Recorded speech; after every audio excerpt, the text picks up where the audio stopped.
مفتی طارق مسعود special.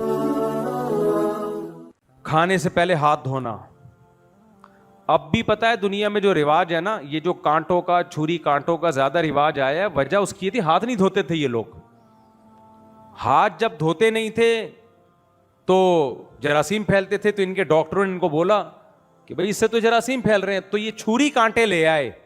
ہاتھ دھونے کا رواج پھر بھی بولو نہیں ہے، چمچ سے کھا لیں گے، مختلف چیزوں کو کھا لیں گے، وہ ان کے ہیڈک ہے، جس چیز سے بھی کھائیں، لیکن ہمیں ہمارے نبی صلی اللہ علیہ وسلم نے شروع سے ہی کھانے سے پہلے ہاتھ دھونے کا حکم دیا ہے۔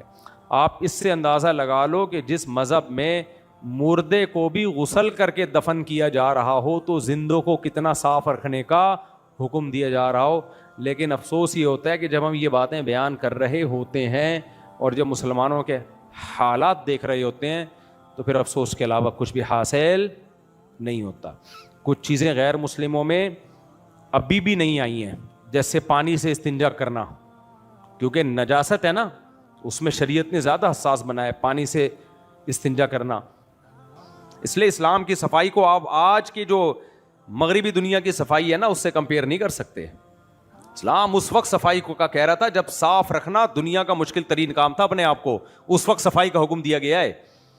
اس وقت نبی صلی اللہ علیہ وسلم نے حکم دیا ہے، اذا استيقظ احدكم من منامه فلا يغمسن يده في الاناء حتى يغسلها ثلاثا۔ عرب میں نلکے تھوڑی تھے، بالٹیوں میں برتن ہوا کرتے تھے، اس میں پانی اسٹور ہوتا تھا۔ نبی نے حکم دیا کہ جب صبح اٹھو تو ڈائریکٹ برتن میں ہاتھ مت ڈالو، حالانکہ ہاتھ آپ کو صاف ستھرا نظر آ رہا ہے۔ فرمایا ان ممکن ہے سوتے ہوئے کوئی گندگی ہاتھ پہ لگ گئی ہو، اس بات کا امکان ہے نا، تو اس امکان کی بیس پہ آپ نے منع کیا کہ ڈائریکٹ پانی میں ہاتھ مت ڈالو۔ الفاظ ہیں لا یغمسن، ہرگز مت ڈالو ہاتھ جب تک ہاتھ کو الگ سے دھو نہ لو، یعنی کسی برتن سے پہلے پانی لو، ہاتھ کو کم سے کم 3 دفعہ اچھی طرح سے دھو، اس کے بعد پانی میں ہاتھ ڈالو تاکہ وہ پانی خراب نہ ہو۔ حالانکہ اس کے خراب ہونے کا یقین نہیں ہے، امکان ہے، لیکن پانی کو صاف رکھنے کی یہ ہدایات اس پیغمبر صلی اللہ علیہ وسلم نے دی ہیں جو کسی یونیورسٹی سے پڑھے ہوئے نہیں تھے، کوئی ورک شاپ نہیں، باپ کی وفات ہو گئی پیدائش سے پہلے،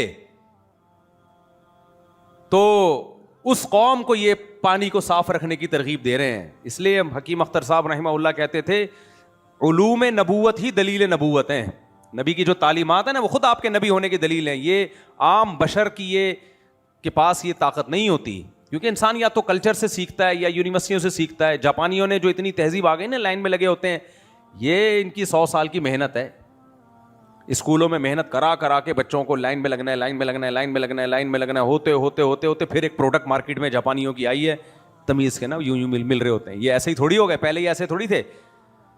او بھائی کیا ہو گیا جب سیکنڈ ورلڈ وار تھی جس میں امریکہ نے جاپان پر بم مارا تھا، پتہ ہے نا آپ سب کو، اس سے پہلے جاپنیز میں ایسی تمیز بولو نہیں تھی، اس سے پہلے جاپانیوں سے زیادہ بدماش قوم دنیا میں نہیں تھی۔ تو بم لگنے کے بعد پھر انہوں نے بولا لڑنا بھیڑنا معاف کرو، اللہ کا گھر صاف کرو۔ پھر انہوں نے کہا اب کیا کریں، اب کیا کریں، تو انہوں نے کہا ڈسپلن، اخلاق، ایٹیٹیوڈ، ترقی، ان سب پہ محنت کرو۔ تو اب انہوں نے پورا فوکس کس کو کیا؟ تمیز پہ فوکس کیا کہ باشعور اور باتمیز لوگ مارکیٹ میں لانے ہیں۔ ایک غلطی ان سے ہو گئی، میں بھی بتا رہا ہوں، میں بیان سے ہٹ نہ جاؤں نا، میرا ٹاپک سے نہ ہٹ جاؤں۔ خیر انہوں نے ایک بہت ہی باتمیز، اسکولوں میں محنت کی، اسکولوں پہ ہی بچے آتے ہیں نا سارے، اسکولوں میں محنت کرتے کرتے بچوں کو لائن میں لگنا سکھایا، خود صفائی سکھائی۔ اور کل میں نے کسی کی ایک موٹیویشنل اسپیکر کی ویڈیو دیکھی، بہت اچھی بات کی، موٹیویشنل اسپیکر تو نہیں ہے وہ، لیکن اس نے بات وہ کی جو موٹیویشنل اسپیکر کو کرنی چاہیے، اب وہ پتہ نہیں کرتے ہیں کہ نہیں کرتے، کہ دنیا میں جن قوموں میں بھی صفائی ہوئی ہے نا، ان قوموں نے صفائی کے لیے ملازم نہیں رکھے، آئی بات سامنے، ان قوموں نے صفائی کے لیے ملازم نہیں رکھے، ان میں ہر شخص کو یہ شعور دیا گیا کہ کھاؤ گے اپنا برتن خود دھو گے، اپنا کمرہ خود صاف رکھو گے، اپنے کپڑے خود دھو گے۔ جب ان میں یہ شعور آ گیا تو ملک کے ملک صاف ہو گئے۔ مجھے ایک دم خیال آیا کہ گھروں میں جن خواتین میں خود شعور نہیں ہوتا نا، نیچے اب گالیاں آنے والی ہیں خواتین کی طرف سے، میں تیار ہوں آلریڈی، میرا امیون سسٹم گالیاں کھا کھا کے بوسٹ کر چکا ہے الحمدللہ۔ جن خواتین کے گھروں میں صفائی نہیں ہوتی نا، خدا کی قسم 100 ماسیاں رکھ لو، گھر صاف نہیں ملے گا آپ کو، جب تک وہ خود ان کے اندر یہ شعور نہیں ہوگا۔ ہم نے اپنے دادیوں نانیوں کو دیکھا ہے نا, جس طرح سے وہ ہر وقت لگی رہتی تھیں, کوئی چیز ادھر پڑی ہوئی ہے ادھر پڑی ہوئی ہے, اس کو فوراً ایسا اگر صاف رہتا ہے. آپ کی بیگم گھر میں صفائی خود نہیں کرتی ہے, ٹائم نہیں ہے, آپ 1 ماسی لائیں, 2 لائیں, 3 لائیں, 4 لائیں, 10 لائیں, 15 لائیں, 25 لائیں, 30 لائیں, ماسیوں کا کنٹینر لا کے گھر میں ڈال دو, گھر صاف نہیں ہوگا. اسی طرح آفس میں بہت سے لوگ رکھ لیتے ہیں, ملازم وہ آتا ہے بیچارہ, یوں کپڑا لگایا, یوں کپڑا لگایا, یوں کپڑا لگایا, یوں چلا گیا, صبح آیا, وہ سارا دن تھوڑی کپڑا لگاتا رہے گا, اور وہ برتنوں کو لگائے گا, آپ کو تھوڑی لگائے گا. آپ کی جو بغلوں سے بو آ رہی ہے وہ تو آتی رہے گی نا. اب وہ ہوتا ہے, ہمارے دفتر میں بھی ہو رہا ہے, وہ بیچارہ آئے گا جائے گا, یوں کر چلا ہے, پھر جب بھی جا کے دیکھو چائے کا کپ یوں پڑا ہوا ہے, کوئی رکوع میں, کوئی سردے میں, کوئی گلاس قیلولہ کر رہا ہے, کوئی جو ہے کوئی کارپیٹ پہ نشان پڑا ہوا ہے. وجہ کیا ہے؟ جب تک ہر شخص صفائی ستھرائی کے معاملے میں یہ نہیں سوچے گا کہ اس جگہ کو صاف رکھنا میری ذمہ داری ہے, اس وقت تک ایک چھوٹا سا کمرہ قسم اٹھا کے کہہ سکتا ہوں صاف نہیں ہو سکتا. امپاسبل. کیونکہ ملازم 2 ٹائم آئے گا, 3 ٹائم آئے گا نا, اس کی سارا دن یہ تو کام پڑتے رہتے ہیں نا بھائی, سارا دن. مثال کے طور پر آپ نے واش روم کے لیے بھنگی رکھ لیا, موضوع سے ہٹ رہا ہوں مجھے پتا ہے, لیکن اب کام کی باتیں آ جاتی ہیں تو پارسل کر دینی چاہیے. صفائی تو ہمارے ایمان کا حصہ ہے نا, کیا خیال ہے بھائی؟ ہمارا مذہب شروع صفائی سے ہوتا ہے, نماز سے نہیں ہوتا, ذہن میں رکھنا. شروع کہاں سے ہوتا ہے؟ 2 دلیلیں اس پہ میں دوں گا. بٹن بند کروں؟ اچھا یوں کر رہے تھے, میں نے کہا شاید بٹن کھلا ہوا ہے. تو ہمارا 2 دلیلیں دوں گا اس پہ کہ اسلام شروع کہاں, توحید کے بعد. پہلے تو توحید تو عقیدہ ہے نا, اسلام میں داخل ہونے کے بعد کیا کرنا ہے سب سے پہلے. 2 دلیلیں دوں گا. ایک دلیل تو یہ کہ اسلامی قانون پہ جو کتابیں لکھی گئی ہیں, 4 مشہور فقہ ہیں نا ہمارے, حنفی, مالکی, شافعی, حنبلی, انہوں نے اسلامی قوانین کو مرتب کیا ہے. پوری دنیا میں یہی ہمیشہ رائج رہے ہیں. تو ان قوانین کی کتابوں میں سب سے پہلا باب کتاب الطہارہ ہوتا ہے, صفائی ستھرائی کا اور پاکی کا باب. یعنی ان کو پتا ہے کہ جب اسلام لاؤ گے تو اسلامی قانون پڑھو گے تو سب سے پہلے تمہیں کیا سیکھنا ہے؟ بولو, طہارت. طہارت سیکھنی, پاک کیسے رہنا ہے, صاف ستھرا کیسے رہنا ہے. اور پریکٹیکلی نبی صلی اللہ علیہ وسلم کی خدمت میں جب کوئی غیر مسلم مسلمان ہوتا تھا تو جس بات کا اسے سب سے پہلے حکم دیا جاتا وہ غسل کرنے کا. کیا حکم دیا جاتا؟ غسل کرنے کا. تو عملی طور پہ بھی پہلے اس کو نہلایا دھلا کے سروس کروائی جا رہی ہے, صحیح ہے نا. اور قانون میں بھی کیا ہے سب سے پہلے, اسی طرح. اسی لیے جس کو اسلام سکھایا جائے گا نا اسے سب سے پہلے کتاب الطہارہ یعنی طہارت کے احکام سکھائے جاتے ہیں. سمجھ میں آ رہی ہے بات کہ نہیں آ رہی ہے؟ تو نبی نے تبھی تو فرمایا کہ طہارت و نصف الایمان, صفائی کیا ہے؟ طہارت. دیکھو ایک اور چیز ہے, انگلش میں لفظ استعمال ہوتا ہے نیٹ اینڈ کلین, ہوتا ہے کہ نہیں ہوتا؟ ان میں تھوڑا بہت فرق ہوگا, وہ انگریزوں سے پوچھ لیں آپ. پوری دنیا میں صفائی, اردو میں بھی یہ لفظ ہے صفائی, عربی میں 2 الگ الگ چیزیں, نظافت اور طہارت. یعنی صفائی ہیں دونوں صفائی, لیکن دونوں کے چیپٹر کو الگ الگ بیان کیا گیا ہے تاکہ دونوں کو الگ الگ طرح سے فوکس کیا جائے, گٹ بٹ نہ کر دو دونوں کو. طہارت ہوتی ہے, صفائی ہوتی ہے جو نظافت ہے من الدنس, میل کچیل سے, اس میل کچیل سے بھی صاف رہنے کا حکم دیا. اور طہارت ہوتی ہے خباثت کی ضد ہے طہارت, یعنی ناپاکی. کیا مطلب؟ دیکھو ایک تو ڈسٹ ہوتا ہے جو ہمارے ارد گرد ہوتا ہے, میل کچیل ہے, اس کے بارے میں بھی احادیث ہیں. نبی صلی اللہ علیہ وسلم نے غسل براجم کا حکم دیا, یعنی گھٹنوں کو جو میل کچیل لگ جاتا ہے رگڑنے کا, ناخن صاف کرنے کا, بغلیں صاف کرنے کا. یہ طہارت کے باب سے نہیں ہے, یہ اس کا تعلق کس سے ہے؟ ابے نظافت سے بول لو یار. نظافت یعنی کلین ہونا. نبی صلی اللہ علیہ وسلم نے فرمایا حق علی کل مسلم ان یغتسل کل اسبوع مرۃ, ہر مسلمان پر لازم ہے کہ ہفتے میں کم از کم 1 دفعہ غسل کرے, چاہے غسل فرض نہ بھی ہو پھر بھی کیا کرے؟ غسل. اس کا تعلق طہارت سے ہے, نظافت سے ہے. نظافت یعنی کلین کرنا اپنے آپ, نیٹ اینڈ کلین رہنا. آئی بات سمجھ میں؟ نبی صلی اللہ علیہ وسلم نے خوشبو کا بہت استعمال کا حکم دیا, خود بھی اس کا تعلق نظافت سے ہے, کلین, نیٹ اینڈ. بولو نا کیا ہو گیا؟ نبی صلی اللہ علیہ وسلم نے سفید لباس کو پسند کیا. سفید لباس کو صاف رکھنا بہت مشکل, تو پسند اسی لیے کیا کہ صاف رکھیں گے نا یہ لوگ. صاف ستھرے رہیں گے. کیا خیال ہے بھائی؟ زیر ناف بالوں کی صفائی کا حکم دیا. اس کا تعلق طہارت سے ہے نظافت سے ہے؟ نظافت. اس میں پسینہ اٹکتا ہے, کوئی گندگی تھوڑی اٹکتی ہے.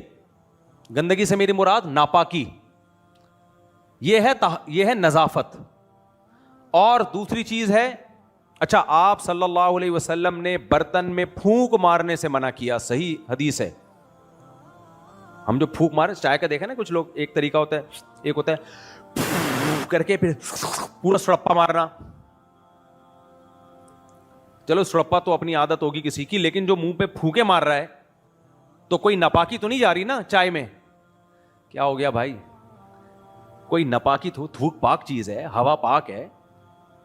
اگر یہ تھوک ناپاک ہوتا تو کپڑوں پہ لگتا نماز نہ ہوتی. تو تھوک تو پاک چیز ہے, انسان مسلمان کا تھوک ہے, پاک تھوک ہے. لیکن آپ نے برتن میں, وہ برتن جس کو آپ خود پی رہے ہو, وہ کھانا جس کو آپ خود کھا رہے ہو, اس میں پھونک مارنے سے منع کیا. اس کا تعلق طہارت سے نہیں ہے بلکہ کس سے ہے؟ نظافت سے. کیونکہ یہ بری بات ہے کہ یار بہرحال کاربن ڈائی آکسائڈ ہے نا, گندا سانس آ رہا ہے نا, تو گندا سانس کیوں برتن میں لے کے پھر اسی کو کھا رہے ہو تم؟ سمجھ میں نہیں آ رہی بات؟ اچھا, ناک میں جب آپ پانی ڈالیں تو وہ تو طہارت ہے, لیکن حدیث میں اس ناک کو اچھی طرح سے صاف کرنا, ناک کی رطوبت کو اچھی طرح سے نکالنا. آپ صلی اللہ علیہ وسلم نے فرمایا کہ صبح جب اٹھتے ہو تو شیطان ناک کے نرخرے میں ہوتا ہے, ٹھیک ہے نا, اس کو اچھی طرح صاف کیا کرو. یعنی گندگی ہوتی ہے اندر بہت. اس کا تعلق طہارت سے ہے یا نظافت سے؟ نظافت سے, کیونکہ ناپاکی تھوڑی ہے ناک کے اندر. بھائی ناک کی رطوبت پاک ہوتی ہے, لیکن اس کو صاف کرنے کا حکم دیا. مسواک کا تعلق طہارت سے نہیں ہے. مسواک کا تعلق کس سے ہے؟ نظافت سے. کیونکہ دانت میں گندگی جو ہوتی ہے وہ ناپاک نہیں ہوتی. کپڑوں پہ لگ جائے, کپڑے ناپاک نہیں ہوتے. دانت میں لگے ہوئے ہیں تو نماز پڑھ سکتے ہو نا, لیکن نظافت ہے, گندگی برداشت نہیں ہے, اس لیے بار بار دانتوں کو صاف رکھنے کا حکم دیا گیا. ایک تو یہ نظافت ہے, یہ تو سارے دنیا کے ہر قوم میں ہوتی ہے, اتنی تو نہیں ہے جتنی اسلام نے بتائی, لیکن بہرحال گورے بھی مانتے ہیں اس کو. کیا خیال ہے؟ دوسرا جو چیپٹر ہے نا اسلام کا, طہارت, وہ صرف اسلام کے پاس ہے, وہ دنیا میں کسی مذہب کے پاس بولو نہیں. طہارت, ناپاکی سے طہارت, یہ دنیا میں کسی مذہب کے پاس نہیں. میں نے بھی بتایا تھا نا, ہندو جو کنورٹڈ تھے, مسلمان اسلام قبول کیا, وہ مجھے ملے, کئی گھنٹہ گپ شپ ہوئی. چارٹرڈ اکاؤنٹنٹ تھے, بڑے پڑھے لکھے آدمی, تو وہ بتا رہے تھے انہوں نے غیر مسلموں کے ساتھ بہت رہنا ہوا ہے. وہ بھی یہ کہہ رہے تھے کہ یار ان کے یہاں طہارت کا تو کوئی کانسیپٹ ہی نہیں ہے. طہارت کسے کہتے ہیں اس کو سمجھو. طہارت کا مطلب غلاظت سے اپنے آپ کو, گندگی جو پیشاب پخانا ہے, گوبر ہے, اس کے احکام, اس سے اپنے آپ کو بچانا. غیر مسلموں کے ہاں یہ نظافت ہی میں آتا ہے, اسلام میں اس کو الگ سے ویلیو دی گئی ہے. اس کو کیا نام دیا گیا ہے؟ طہارت. پھر طہارت کی دو قسمیں بیان کی گئی ہیں, ایک نجاست حقیقی سے طہارت اور ایک نجاست حکمی سے طہارت. تھوڑا گاڑا چیپٹر ہو گیا, آپ کہو گے پتہ نہیں کون سی کلاس لے رہا ہوں, میں آسان سے سمجھاؤں گا انشاءاللہ. نجاست, ناپاکی جو کپڑوں پہ لگ جائے تو نماز نہیں ہوتی. دیکھو آپ کے کیچڑ لگ گیا کپڑوں پہ, شریعت اس کو بھی صاف کرنے کا حکم دیتی ہے, کیونکہ شریعت چاہتی ہے صاف ستھرے رہو, تبھی تو غسل کا حکم دیا نا. جسم میں پسینہ لگا ہوا ہے, صحابہ کرام جمعے کے دن جو غسل کیے بغیر مسجد میں آتے تھے تو پسینے کی اسمیل آتی تھی. آپ صلی اللہ علیہ وسلم نے حکم دیا کہ جمعے کے دن غسل کر کے آؤ. تو وہ پسینہ ناپاک تھا یا پاک تھا؟ پاک تھا نا. پسینے میں نماز ہوتی ہے کہ نہیں ہوتی؟ ہو جاتی ہے. لیکن اس پسینے کو دھونے کا حکم کیوں دیا جا رہا ہے؟ نجاست سے جسم کو صاف کرنے کے لیے نہیں, بلکہ دنس, میل کچیل کو جسم سے صاف کرنے کے لیے. اس میل کچیل کے ہوتے ہوئے بھی نماز ہو جائے گی. آئی بات سمجھ میں کہ نہیں آئی ہے؟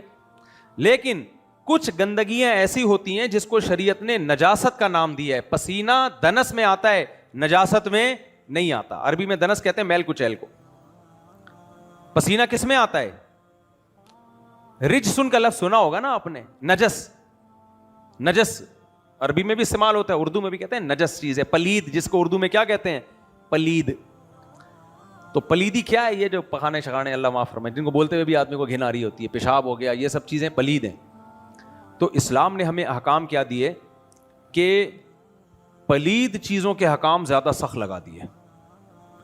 پسینہ سے بدبو آ رہی ہے, نہا کے آؤ. پیاس کی بدبو ہے, مسجد میں مت آؤ. دانتوں کو صاف رکھو, لیکن نماز ہو جائے گی اگر پسینے میں بھی ہو آپ.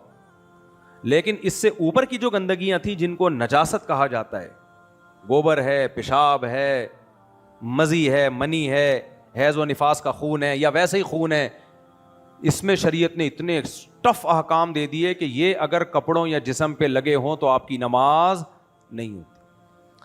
اور ان میں ہمیں آزادی نہیں دی ہے جیسے چاہو ان کو حکم دیا کم سے کم 3 دفعہ رگڑ کے دھونا ہے وغیرہ وغیرہ جو آپ علماء سے سنتے رہتے ہیں. تو یہ ہے نجاست حقیقی.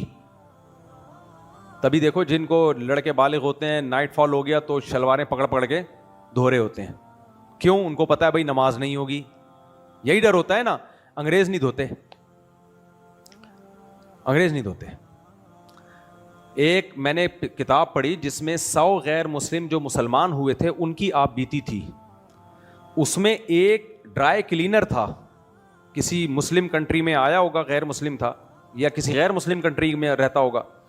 اس نے بتایا میں صرف اس بیس پہ مسلمان ہوا کہ میرے پاس جو میلے کپڑے آتے تھے نا، غیر مسلموں کے آتے تھے، مرد اور عورتوں کے، ان میں خون کے دھبے حیض و نفاس کے، ان میں جو یہ جو نائٹ فال ہو جاتا ہے تو منی کے نشانات اور یہ سب.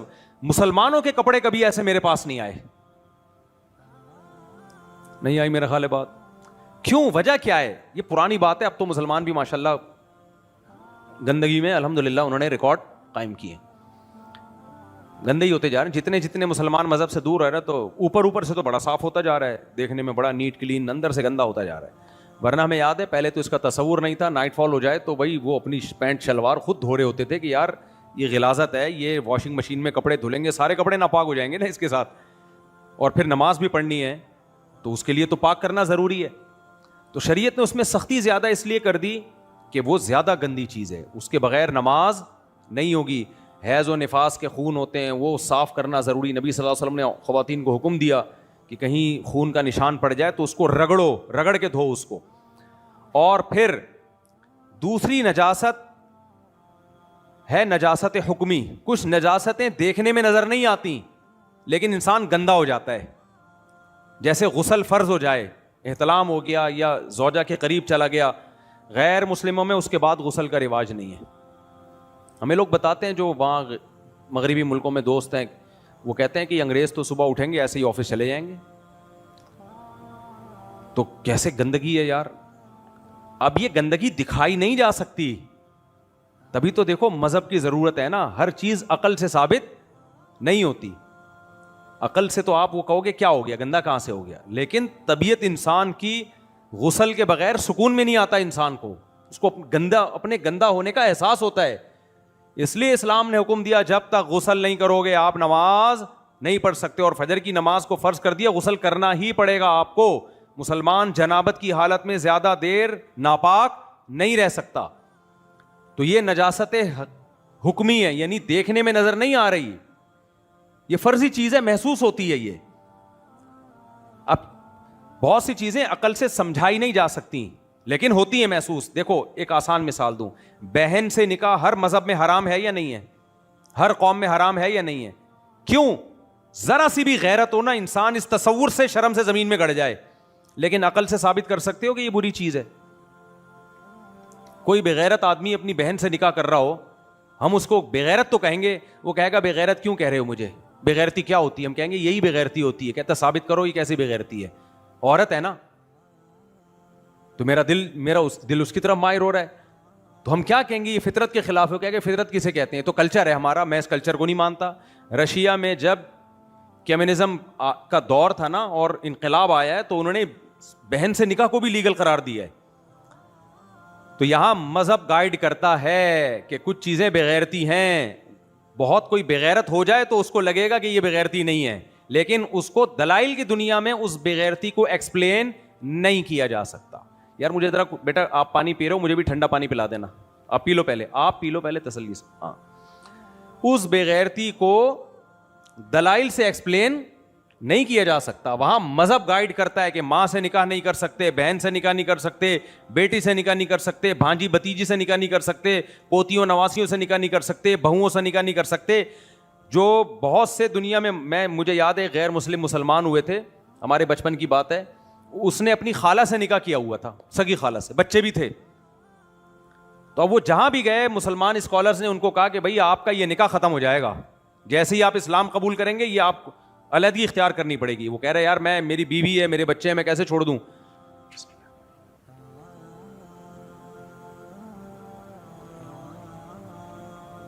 بہت مزے کا پانی ہے, اس میں آدھا ٹھنڈا اور ملا کے نا تھوڑا سا گرم ملا دیں, ہلکا سا, زیادہ ٹھنڈا ہو گیا الحمدللہ. تو اب وہ گئے مختلف اسکالرس کے پاس. حضرت مولانا یوسف جہانوی شہید رحمہ اللہ تعالیٰ اس وقت زندہ تھے, ان کے پاس بھی گئے. انہوں نے کہا کہ جیسے ہی آپ اسلام قبول کریں گے آپ کا نکاح کر دو, یہ آپ کی محرم ہے, یہ نہیں ہوتا. تو اب وہ پتہ نہیں اسلام قبول کیا نہیں کیا. ایسے موقع پہ ہمارے کچھ لبرل قسم کے اسکالرز آ جاتے ہیں, کہتے ہیں مجبوری ہے, یہ بیچارہ مسلمان ہو جائے گا تو چھوڑو. نہیں بھائی, اسلام میں آؤ نہ آؤ آپ کی مرضی ہے, اسلام کے یہ بنیادی حکام چینج نہیں ہو سکتے. حضرت عمر رضی اللہ تعالیٰ عنہ کے دور میں فارس جب فتح ہوا نا, تو وہاں پارسیوں میں یہ چیز نظر آئی, کسی نے بہن سے نکاح کیا ہوا ہے, کسی نے بھانجی سے کیا ہوا ہے, کسی نے بھتیجی سے کیا ہوا ہے. تو وہ ہوا یہ تھا کہ ان کے مذہب میں بھی یہ حرام تھا. تاریخ کی کتابوں میں لکھا ہوا ہے کہ بادشاہ نے کہیں اپنی بھتیجی بھانجی سے نکاح کا ارادہ کیا تو وہاں کے جو ان کا جو بھی پارسی مذہب کا جو بڑا تھا نا, اس نے فتویٰ دیا کہ یہ حرام ہے. بادشاہ نے اس کی گردن ہی اڑا دی. تو جو کہتا رہا حرام ہے, سب کی گردنیں اڑا کے تو پھر وہاں کا فتویٰ ہی چینج ہو گیا. تو پارسیوں میں پھر یہ چیز آ گئی محرم سے نکاح کرنا. تو ہمارے پاس بھی آیا تھا وہ کیس, ہم نے کہا بھائی یہ خالہ سے نکاح نہیں ہوتا, لیکن ہمیں حیرانگی اس پر ہو رہی تھی کہ کوئی سوچ سکتا ہے اپنی خالہ سے نکاح کا, ماں جیسی ہوتی ہے نا وہ. تو دیکھو اگر مذہب کی گائیڈنس نہ ہو تو غیرت اور حمیت کے جو اسٹینڈرڈ ہے نا وہ بھی انسان سے فوت ہو جاتے ہیں. تو یہاں بھی ابھی اس بات کو